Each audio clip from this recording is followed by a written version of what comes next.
കുഞ്ഞുമക്കളെ, എല്ലാവരും സുഖമായിരിക്കുന്നുവോ? 4ാം ക്ലാസ് മലയാളത്തിലെ 2ാം യൂണിറ്റായ ഹരിതത്തിലെ എൻ്റെ പനിനീർ ചെടി എന്ന കവിതാഭാഗമാണ് നാം ഇന്നിവിടെ പഠിക്കാൻ പോകുന്നത്.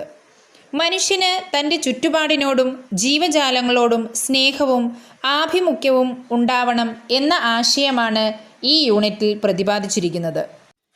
ആദ്യമായി നിങ്ങൾ ഈ ചാനൽ ഇതുവരെ സബ്സ്ക്രൈബ് ചെയ്തിട്ടില്ലെങ്കിൽ ഉടനെ സബ്സ്ക്രൈബ് ചെയ്യുക. അതോടൊപ്പം ആ ബെൽ ബട്ടൺ കൂടി ക്ലിക്ക് ചെയ്യണേ. പാഠപുസ്തകത്തിലെ പേജ് 23 നോക്കൂ. മഹാകവി കുട്ടമത്ത് കുന്നിയൂർ കുഞ്ഞികൃഷ്ണക്കുറുപ്പിൻ്റെ പച്ചക്കിളി എന്ന കവിതയിലെ ഏതാനും വരികളാണ് അവിടെ കൊടുത്തിരിക്കുന്നത്. മഹാകവി കുട്ടമത്ത് എന്ന് കേട്ടിട്ടുണ്ടോ? അദ്ദേഹം കാസർഗോഡ് ജില്ലയിലെ കുട്ടമത്ത് ഗ്രാമത്തിൽ 1880 ഒക്ടോബർ 12 ജനിച്ചത്. നീലേശ്വരം രാജാസ് ഹൈസ്കൂളിലെ അധ്യാപകനായിരുന്നു. കാളീയമർദ്ദനം, ദേവയാനി ചരിതം തുടങ്ങി 30-ൽ പരം കൃതികൾ രചിച്ചിട്ടുണ്ട്. 1943 ആഗസ്റ്റ് 7 അന്തരിച്ചു. ഈ കവിത ഞാനൊന്ന് പാടാം. പച്ചക്കിളിയൊന്നു പാറിയൊരു കൊച്ചശോകത്തോപ്പിലേറി ചാഞ്ചാടിയപ്പോഴ ചില്ലിക്കൊമ്പുതാൻ ചാടുമർമരം ചൊല്ലി ചഞ്ചൽ തളിർ കൊണ്ടു വീശി നറും ചെഞ്ചായമൊന്നങ്ങു പൂശി ശാരിക പൈതലിൻ മോടി കണ്ടു മാരുതനും ചെന്നുകൂടി. ഈ കവിതയിൽ എന്തൊക്കെയാണ് പറഞ്ഞിരിക്കുന്നത് നോക്കൂ. അശോകത്തോപ്പിലേക്ക് ഒരു പച്ചക്കിളി പറന്നു വന്നു. അശോകമരത്തിൻ്റെ ചില്ലയിലിരുന്ന പക്ഷിയോട് ചില്ലകൾ കളിവാക്ക് പറയുകയും തളിരിലകൾ കൊണ്ട് വീശുകയും ചെഞ്ചായ ശോഭ പരത്തുകയും ചെയ്യുന്നു. ഈ മനോഹര കാഴ്ച കണ്ട് കാറ്റും ഒപ്പം കൂടുന്നു. നിങ്ങൾ ഈ കവിത 2-3 തവണ പാടി നോക്കണേ. ഞാൻ ചില ചോദ്യങ്ങൾ ചോദിക്കട്ടെ. പച്ചക്കിളി എവിടെയാണ് പാറിയെത്തിയത്? അശോകമരത്തിൻ്റെ ചില്ലയിൽ അല്ലേ? കിളി വന്നിരുന്നപ്പോൾ അശോകമരത്തിൻ്റെ ചില്ലയ്ക്ക് എന്ത് മാറ്റമാണ് ഉണ്ടായത്? ചെഞ്ചായ നിറമുള്ള കുഞ്ഞു തളിരിലകൾ ഉണ്ടാവുകയും അവിടെയെല്ലാം ചെഞ്ചായം പൂശിയതുപോലെ ആവുകയും ചെയ്തു അല്ലേ കൂട്ടുകാരെ? ശാരിക പൈതലിൻ്റെ മോടി കണ്ട് ആരാണ് കൂടെ കൂടിയത്? കാറ്റ്. പച്ചക്കിളിയുടെ വരവ് ചുറ്റുപാടിലുണ്ടാക്കിയ ആഹ്ലാദം കണ്ടില്ലേ? ഇതുപോലെ നിങ്ങളെ ആഹ്ലാദിപ്പിക്കുന്ന എന്തെല്ലാം കാഴ്ചകളാണ് ചുറ്റുമുള്ളത്? ഒന്ന് പറഞ്ഞു നോക്കൂ. ഇതാ അമ്മുവിൻ്റെ കാഴ്ചകൾ എന്തൊക്കെയാണെന്ന് നോക്കൂ. മാനത്തെ മഴവില്ല്, പാടത്ത് നിന്ന് പറന്നു പോകുന്ന കുറ്റികൾ, പുഴയിൽ നീന്തി തുടിക്കുന്ന തവളകളും മീനുകളും, പൂന്തോട്ടത്തിലെ പല വർണ്ണങ്ങളിലുള്ള പൂക്കളിൽ നിന്ന് തേൻ നുകരുന്ന പൂമ്പാറ്റകളും വണ്ടുകളും, അങ്ങനെ എത്രയെത്ര സുന്ദരമായ കാഴ്ചകൾ. ഇതാ ഇവിടെ ഒരു കുട്ടി വീട്ടുമുറ്റത്ത് നട്ടുവളർത്തിയ പനിനീർ ചെടിയിൽ മൊട്ടുകളിട്ടത് കണ്ടപ്പോൾ അവൾക്കുണ്ടായ ആഹ്ലാദമാണ് എൻ്റെ പനിനീർ ചെടി എന്ന കവിതയിൽ വർണ്ണിച്ചിരിക്കുന്നത്. ടീച്ചർ ഈ കവിതയൊന്ന് പാടി കേൾപ്പിക്കാം. എൻ്റെ പനിനീർ ചെടി. അങ്കണത്തിനലങ്കാരമായൊരു ചെമ്പനീർ ചെടി നട്ടു വളർത്തി ഞാൻ, ജാതമോദമതിന്നനുവാസരം ശീതള ജലധാര പകർന്നു ഞാൻ. നാൾക്കുനാളതിൽ നാം പുണരുന്നതു നോക്കി നോക്കി മനം കുളിർപ്പിക്കുവാൻ, മുട്ടുതോറും കിളുർക്കും മുളകളെ ക്ഷുദ്രകീടം കരളാതെ കാക്കുവാൻ, അങ്കുരിക്കും കുരും നിലയുഗ്രമാമുച്ചവയിലേറ്റുപാടാതെ നോക്കുവാൻ, വിസ്മരിക്കാതെ നിന്നു ഞാനാ പൊതു പുഷ്പവല്ലിക്കു കാവൽ മാലാഖയായി. മഞ്ഞു പെയ്യുന്ന ഹേമന്ത സൗഭഗം എൻ്റെ നാടിനെ പുൽകിയ വേളയിൽ, ആകമാനം തളിർത്തു മനോഹര ശ്യാമളാംഗിയ എൻ പനിനീർ ചെടി. ശുദ്ധമാകും തുഷാര കണങ്ങളാൽ മുത്തണിഞ്ഞു സുമംഗലിയാകവേ, ചില്ലതോറും പുളകാങ്കുരം കണക്കുല്ലസിച്ചു മുകുളമുളകളും. പൊൻപുലരിത്തുടുപ്പിനെ നോക്കിയ പൊന്മുകൂളങ്ങൾ മന്ദഹസിക്കവേ, ആർത്തിരമ്പുകയായനു വേലമെന്നന്തരംഗത്തിലാനന്ദസാഗരം. കവിത ഇഷ്ടപ്പെട്ട കൂട്ടുകാരെ? ആരാണ് ഈ കവിത എഴുതിയതെന്നറിയാമോ? മേരി ജോൺ കൂത്താട്ടുകുളം. പാഠപുസ്തകത്തിലെ പേജ് 25 നോക്കൂ. മേരി ജോൺ കൂത്താട്ടുകുളം 1905 ജനുവരി 22 എറണാകുളം ജില്ലയിലെ കൂത്താട്ടുകുളത്ത് ജനിച്ചു. തപാൽ വകുപ്പിൽ ഉദ്യോഗസ്ഥയായിരുന്നു. അന്തിനക്ഷത്രം, ബാഷ്പമണികൾ, പ്രഭാതപുഷ്പം, കാവ്യകൗമുദി, കാറ്റുപറഞ്ഞ കഥ തുടങ്ങിയവയാണ് പ്രധാന കൃതികൾ. 1988 ഡിസംബർ 2 അന്തരിച്ചു. മേരി ജോൺ കൂത്താട്ടുകുളത്തിൻ്റെ അന്തിനക്ഷത്രം എന്ന കവിതാ സമാഹാരത്തിലെ ജന്മവാസന എന്ന കവിതയുടെ ആദ്യ ഭാഗമാണ് എൻ്റെ പനിനീർ ചെടി എന്ന കവിതയിലുള്ളത്. ഒരു പെൺകുട്ടിയുടെ ചിന്തകളാണ് ഈ കവിതയിൽ വർണ്ണിച്ചിരിക്കുന്നത്. താൻ വെള്ളമൊഴിച്ച് പരിപാലിക്കുന്ന പനിനീർ ചെടി വീട്ടുമുറ്റത്തിന് അലങ്കാരമാണെന്ന് കുട്ടി പറയുന്നു. ഓരോ ദിവസവും അവൾ അതിന് വെള്ളമൊഴിച്ചു. അതിൽ പുത്തൻ നാമ്പുകൾ ഉണ്ടാകുന്നത് കാണുമ്പോൾ അവളുടെ മനം കുളിർക്കുന്നു. പുതുനാമ്പുകൾ പ്രാണികൾ നശിപ്പിക്കാതെ സംരക്ഷിക്കുവാനും കുരുന്നിലകൾ ഉച്ചവെയിലിൽ വാടാതിരിക്കുവാനും അവൾ എപ്പോഴും ശ്രദ്ധിച്ചു. അങ്ങനെ അവൾ ആ ചെടിക്ക് കാവൽമാലാഖയായി. മഞ്ഞുകാലം വന്നപ്പോൾ പനിനീർ ചെടി തളിർത്ത് മനോഹരിയായി. മഞ്ഞുതുള്ളികൾ മൂർധാവിലണിഞ്ഞ് സുമംഗലിയായി തീർന്ന ചെടിയുടെ ചില്ലകളിൽ പുളകങ്ങൾ പോലെ മൊട്ടുകൾ ഉണ്ടായി. പുലരിയെ നോക്കി ആ പൂമൊട്ടുകൾ മന്ദഹസിച്ചപ്പോൾ അവളുടെ മനസ്സ് സന്തോഷം കൊണ്ട് നിറഞ്ഞു. ഇനി പേജ് 25 കണ്ടെത്താം എന്ന പ്രവർത്തനം നോക്കാം. ഒന്നാമത്തെ ചോദ്യം നോക്കൂ. കുട്ടി പനിനീർ ചെടിയെ എങ്ങനെയെല്ലാമാണ് പരിപാലിച്ചത്? ഓരോ ദിവസവും സന്തോഷത്തോടെ വെള്ളമൊഴിച്ചു. മുളകൾ കീടം നശിപ്പിക്കാതെ സംരക്ഷിച്ചു. കുരുന്നില ഉച്ചവെയിലിൽ വാടാതെ നോക്കി.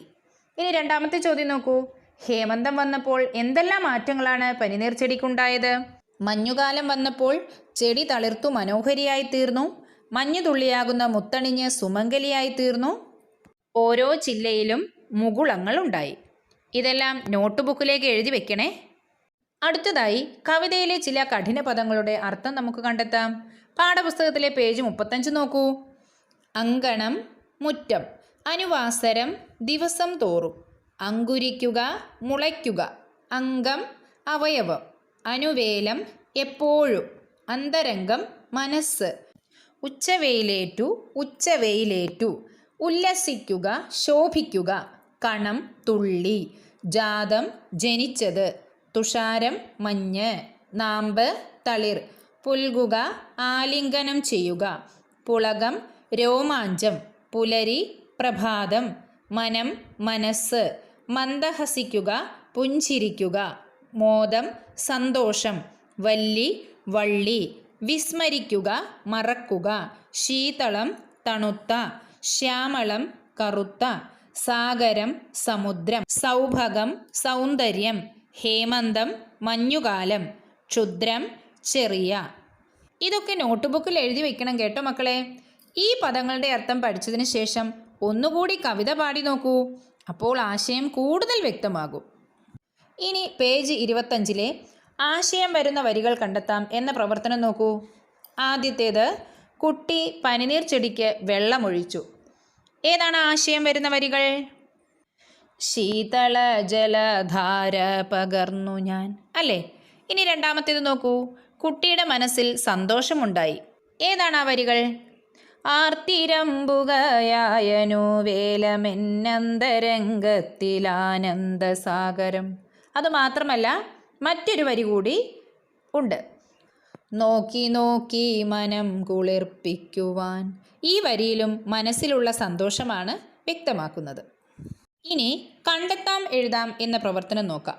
സന്തോഷം എന്ന വാക്കിന് പകരം കവിതയിൽ ഉപയോഗിച്ചിരിക്കുന്ന പദങ്ങളും പ്രയോഗങ്ങളും കണ്ടെത്തി എഴുതുക. സന്തോഷം, ആനന്ദം, മോദം. ഇതുപോലെ മറ്റു പദങ്ങൾ കൂടി കണ്ടെത്തൂ. മഞ്ഞ്, ഹിമം, തുഷാരം, പ്രാലേയം. ശീതളം, തണുപ്പ്, ശൈത്യം, ശിശിരം. പൂവ്, മലർ, സുമം, കുസുമം. ഇതിൽ ചിലതിൻ്റെ സമാന അർത്ഥങ്ങൾ പാഠപുസ്തകത്തിലെ പേജ് 79 നിങ്ങൾക്ക് കാണാവുന്നതാണ്.